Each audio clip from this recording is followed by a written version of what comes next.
dengan standar yang sama.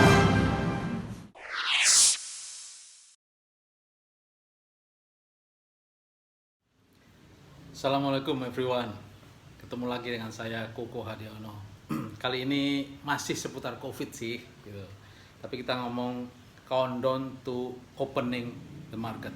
Nah, setelah masa PSBB ini ya. Nah, kita masih belum tahu pastinya kapan, tapi seperti biasanya kita bikin prediksi-prediksi. Kali ini khusus untuk DKI sih udah nyaris ini sepertinya. Oke, kita coba flashback sedikit ya. Dari 28 Maret yang lalu ya, 3 minggu setelah diumumkannya ada coronavirus masuk Indonesia, saya sudah bikin Coolgram ya, mengenai COVID ini, khususnya waktu itu mengenai menuju new normal setelah COVID.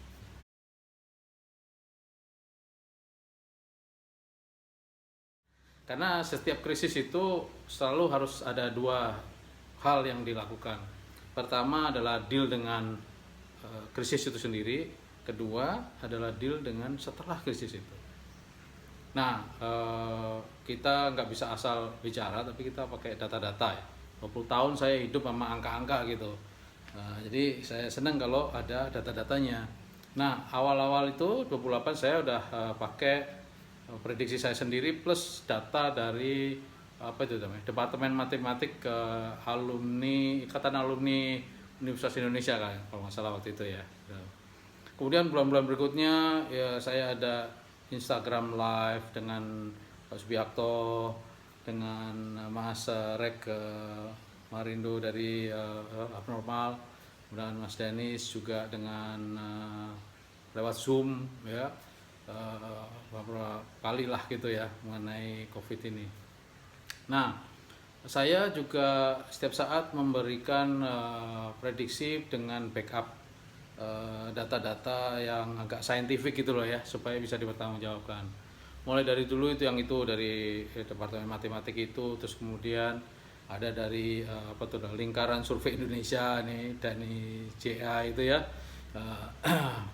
Kemudian ada sebetulnya yang sekilas muncul di medsos itu, dia menganalisa data pergerakan orang via handphone gitu. Jadi handphone itu kan bergerak, bisa deteksi tuh pindahnya kemana aja. Jadi dia lihat dari Jakarta, ada yang ke Bandung, ada ke Semarang, ada ke Jogja, ada ke Surabaya, ada ke Solo.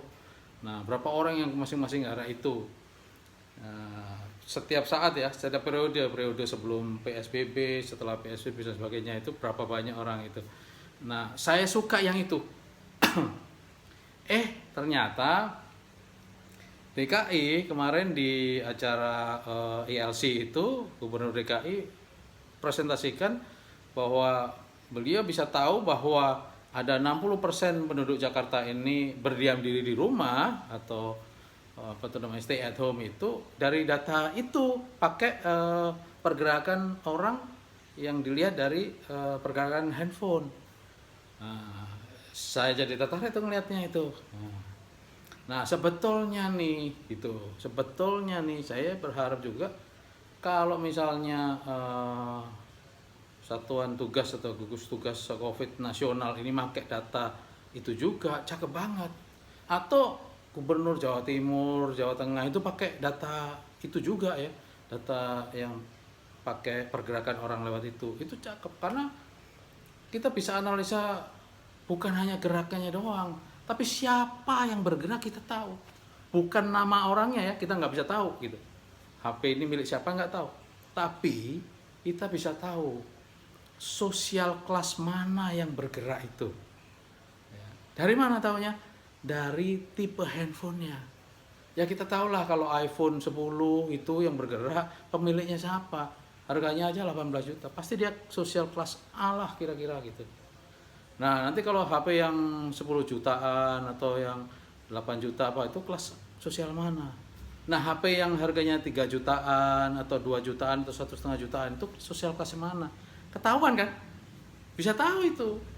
Saya tahu benar kalau itu bisa tahu karena Biasanya sih kalau mau buka restoran kan kita tahu ada berapa orang masuk ke mall, itu sosial kelas apa aja yang masuk ke situ, kita bisa lihat dari situ. Makanya ini juga bisa tahu yang ke Surabaya itu siapa sebetulnya, terutama yang akhir-akhir ini nih, yang mudik-mudik ini, siapa sebetulnya mudik ini. Kenapa kita perlu tahu itu? Kenapa itu berharga? Karena kita tidak tahu bahwa kalau misalnya dia katakanlah ya sosial kelas C itu kan mungkin karyawan atau bahkan buruh gitu ya. Nanti kalau dia dari Jakarta tempat epicentrum ini kemarin, kemudian dia pindah ke Surabaya, di Surabaya dia ketemu siapa? Kalau dia sosial kelasnya C, dia pasti ketemu dengan teman-teman yang C juga. Dia berkunjung ke teman yang C, ketemu sana, ketemu sini, itu sama mereka. Jadi nanti akan ketahuan sebetulnya kayak sekarang nih ya, kan udah jelas-jelas nih kemarin yang spike jadi positif 970-an itu terbesar dari Surabaya, dari Jawa Timur lah gitu. Nah itu siapa, tapi kan itu bisa agak lumayan lah untuk tahu memetakan itu untuk siapa itu. Kalau itu dibuka, dikasih tahu pada ini siapa mereka sebetulnya, nanti kita tahu bahwa kalau sebenarnya owner dari pabrik-pabrik atau bisnis-bisnis itu tahu bahwa wah berarti ini karyawanku bakalan kedatangan teman-temannya atau saudara-saudaranya dari Jakarta nih, berarti protokol kesehatannya harus lebih ditingkatin lagi, kira-kira gitulah gitu. Karena dulu-dulu kan masih ada yang bilang bahwa itu kan COVID ini orang-orang kaya-kaya doang yang suka ke luar negeri yang kena. COVID ini, corona ini kan nggak pandang bulu mau kelasnya kelas C, D, E, atau mau kelas A, kena semua. Agama apa aja kena semua. Ya, jadi itu kira-kira ya, ini apa tuh? Nah, informasi yang penting. Untuk siapa? Ya, ini yang pebisnis ini kan ada yang punya cabang di beberapa daerah gitu ya, cabang di Jawa Tengah, Jawa Timur, di Bali, ada di Sulawesi, di mana gitu. Kalau punya cabang banyak kan kita harus memantau nih. Kalau kita mau buka yang kayak gimana nih? Seluruh cabang kayak, sebagian cabang kayak apa? Nah itu. Karena kalau sekarang kita ada tutup semua atau jalan hanya take away sama delivery aja, pas nanti kita buka yang seperti apa? Kapan?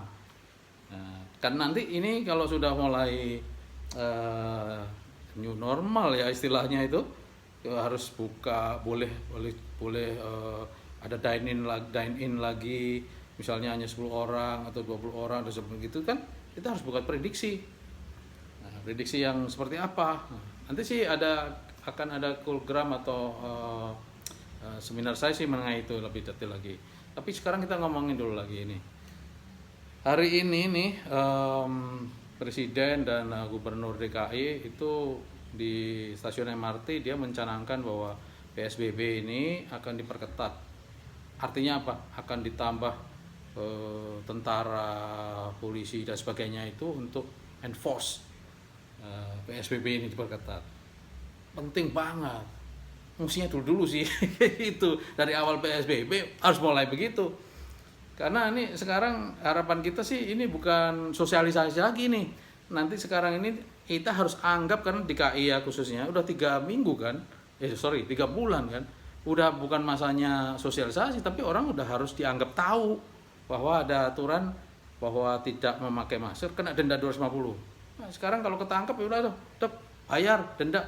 Udah begitu aja. Di mobil ada lebih dari 50% capacity, bayar denda, udah begitu aja.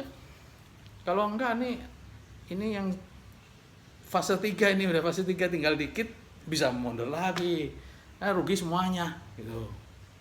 Ya, nah, ini semua sosial lapisan masyarakat ini mesti bergerak bersama, dan ini nggak bisa kalau nggak ada enforcement juga. Nah, ini bicara mengenai enforcement, alhamdulillahnya ini kemarin ya, dari saya keluarga bikin silaturahim online. Nah, kebetulan ponakan-ponakan saya itu ada yang berada di berbagai belahan dunia, ada yang di Paris, ada yang di Jepang, ada yang di Australia, ada yang di Malaysia ya. Sehingga topiknya silaturahim adalah menceritakan apa yang terjadi selama lockdown atau selama karantina di masing-masing daerahnya atau negaranya. Ya. Believe it or not, tidak ada satupun di negara-negara itu yang sama mengerjakannya. Semua beda-beda. Ya, jadi keunikan sendiri-sendirilah gitu, dan kepercayaannya negaranya sendiri.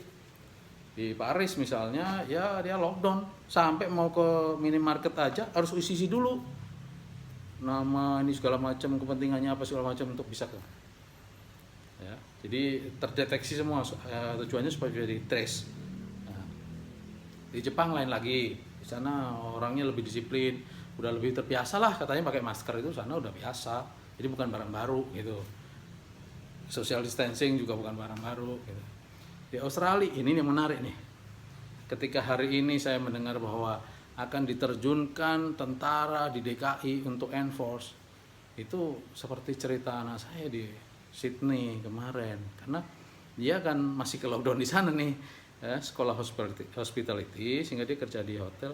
Jadi di sana itu warga negara Australia yang pulang ke Australia dari airport aja udah dikawal tentara ke hotel. Lu hotel sini, lu hotel sana, lu gitu. 14 hari. Nah, anak saya pasti hotel itu kan hotel bintang juga, dia pekerjaannya ngasih makan mereka 3 kali sehari. Dan bawa makanan itu hanya ditaruh di depan kamar aja. Yang ketok pintu aja itu tentara atau security guard. Ini pegawai atau karyawan hotel ini not even can see siapa di dalam situ. Walaupun di dalam itu bisa dari 4 orang, 2 orang, yang lebih banyak ya connecting gitu. Ya jadi itu begitu ketatnya sehingga ya hasilnya juga berbeda ya dengan negara-negara yang lain. Sekarang sudah mulai pembukaan rilis ya pakai step 1, step 2, step 3 di Australia sana. Nah ini yang informasi yang saya berbagi aja. Harapannya ini tadi karena ada enforcement yang lebih di DKI ini, udah bukan sosialisasi lagi ini harusnya udah emang enforcement. Artinya apa? Siapa yang nggak ikut ya langsung bayar denda atau nyapu jalan raya lah gitu dan sebagainya, yaitu supaya apa? Supaya benar-benar nih fase etapa terakhir ini, kalau mudah-mudahan bisa terakhir ya, ini sampai tanggal 4 Juni nggak diperpanjang lagi, artinya sudah bisa mulai berbisnis lagi. Nah, korelasinya apa dengan kita berbisnis ini? Kita udah tinggal berapa hari lagi nih? Ini sebetulnya udah countdown, kita harus assume bahwa bisnis kita akan buka. Gitu. Ya kalau itu restoran ya restoran, kalau itu salon ya salon, kalau itu apa itu. Tapi mungkin nggak harus atau nggak boleh semua langsung itu ya buka, tapi ada bertahap kayak gitu. Ya. Ini yang penting gitu. Master plan-nya ini harus sosialisasikan ke semua. Kemarin udah senang saya yang di apa tuh, ada yang apa tuh, ada 5 apa 6 fase 1 apa gitu dari Kementerian Perekonomian apa. Coba itu masih dibilang itu masih konsultasi, artinya belum resmi lah. Jadi padahal seperti itu yang kita perlukan supaya semua itu bisa membuat plan bagaimana kita nanti kalau buka. Saya pilih buka yang kapan nih gitu, karena kan kondisinya macam-macam nih, ada yang udah nggak punya karyawan, ada yang karyawan tinggal separuh, terus buka yang seperti apa ya. Nah ini yang kita perlukan untuk supaya kita bisa mempersiapkan pembukaan. Kita udah mulai harus countdown to opening, countdown to reopening, countdown to reopening ya, ini kita bikin. Karena it will be a different world ya, a different game too. Ada mungkin yang kemarin rame jual kopi susu, mungkin sekarang udah ada berapa persen yang collapse sudah nggak nerusin misalnya. It's different game kan, gitu. Nah, ada yang juga karena PHK dia switch, jadi sekarang mau bisnis kuliner. Berarti ada entry lagi yang baru. Nah, seperti apa persiapan kita ini? Nah, ya kita nanti saya akan bagi ilmunya juga melalui workshop atau seminar online ya, mengenai bagi yang sudah bisnisnya buka dan berjalan, atau sekarang tutup mau buka lagi, atau sekarang bukaannya delivery aja, nanti bukanya seperti apa.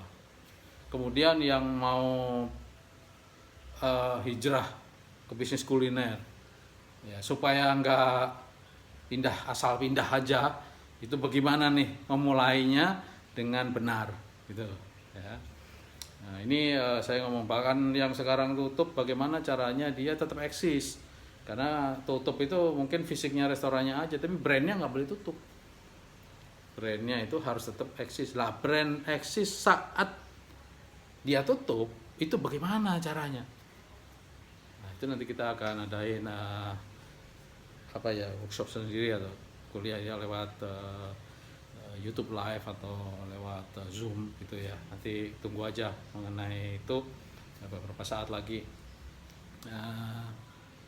Saya akan share lagi beberapa hal mengenai COVID ini dan juga yang lain, karena kemarin ada banyak workshop saya yang tertunda ya, yang workshop offline misalnya kayak menyusun menu, pricing, dan sebagainya ya, itu masih ke pending, nanti akan kita onlinein gitu, supaya kita tetap berjalan dan semua berjalan tetap dengan ilmunya, karena apapun bisnis Anda at the end is the operation lah yang menentukan apakah customer Anda balik apa enggak, itu operasionalnya berjalan apa enggak.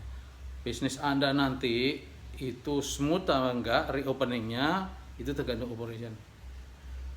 Kalau operasionalnya Anda ini enggak well prepared ya, atau antisipasi A, B, C, D, katakanlah kayak nanti kalau tiba-tiba ada customer yang terpapar masuk ke restoran kita gimana? Atau kalau ada karyawan kita yang terpapar gimana protokolnya?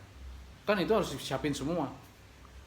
Jangan sampai kita buka tanpa antisipasi itu, kemudian terjadi kita nggak tahu what to do ya. Atau taunya kita nih sekarang cuma separuh-separuh aja. It's very dangerous gitu ya di bisnis kita. Kita nggak pingin pada saat kita sudah puasa 3 bulan ini, sudah habis cash flow kita, pas kita buka, kita nggak buka dengan profitable. Atau cash flow break even lah paling enggak. Nah, kita pingin persiapannya matang supaya pas buka ini, kita bisa buka yang profitable atau break even lah at least gitu.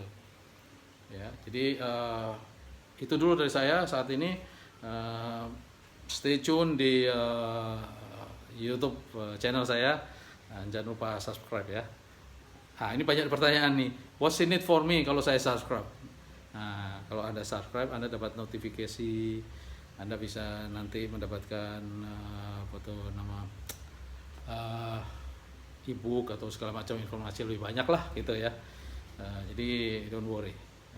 Kita pengen share sebanyak-banyaknya mengenai dunia kuliner dan yang agak lain-lain dikit lah kita nanti ya.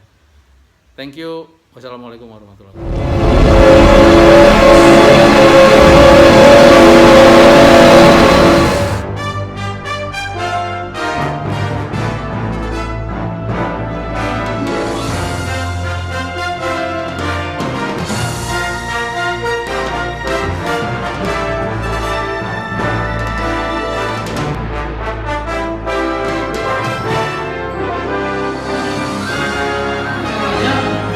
Bisa duplikasi dengan standar yang sama.